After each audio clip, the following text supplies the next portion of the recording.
Are you having pain in the front part of your shoulder? If you are, then you could be suffering from bicipital groove tendonitis or a possible bicep tendon tear.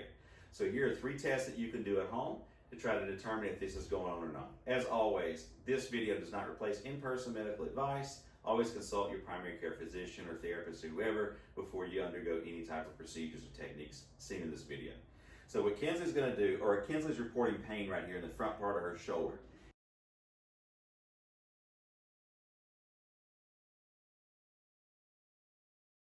Long head bicep tendon goes through a groove called the intertubercular groove that comes in and attaches inside the joint capsule. So the 3 tests that I'm going to do, number 1 is the Jurgensen's test. She's going to keep her elbow by her side, palm is down. I'm going to hold onto her forearm and resist, and she's going to try to flip her palm upwards. So she's just going to flip upwards, and I'm just resisting, and I'm going to see if she reports any pain reproduction in this area. So if she does, and or popping right there, then that's going to be a positive test. The other is going to be the speeds test. So she's going to go palm up. I like to do this 2 different ways. I'm going to push down. She's going to try to bring her arm up against resistance. Does this increase her pain or reproduce her symptoms in the shoulder? If so, that's a positive test. The other that I like to do is called a dynamic speed test, and that's where she's going to kind of come like in an uppercut. She makes a fist, and she's going to move, and I just kind of resist her all the way through the movement to try to determine if she has a reproduction of pain or symptoms in that area.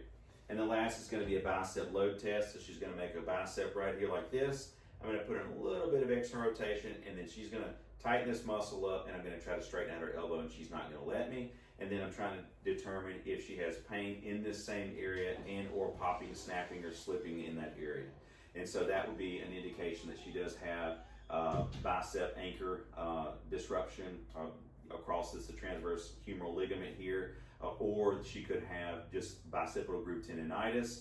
If I look at her and I notice her bicep muscle is like have a bulge of muscle down here, that would indicate a long head bicep tendon tear. And so that would drop down there, and then you want to definitely have that looked at by an orthopedic. So 3 tests that you can do at home. If the 3 of those tests are positive, your chances of having bicipital groove tendonitis or pathology is very likely. This is a treatable condition. You definitely want to have that looked at by your physician and or therapist before it gets any worse. It usually does not get better on its own. You usually have to have something done. So I hope that helps, guys, and thanks so much for watching.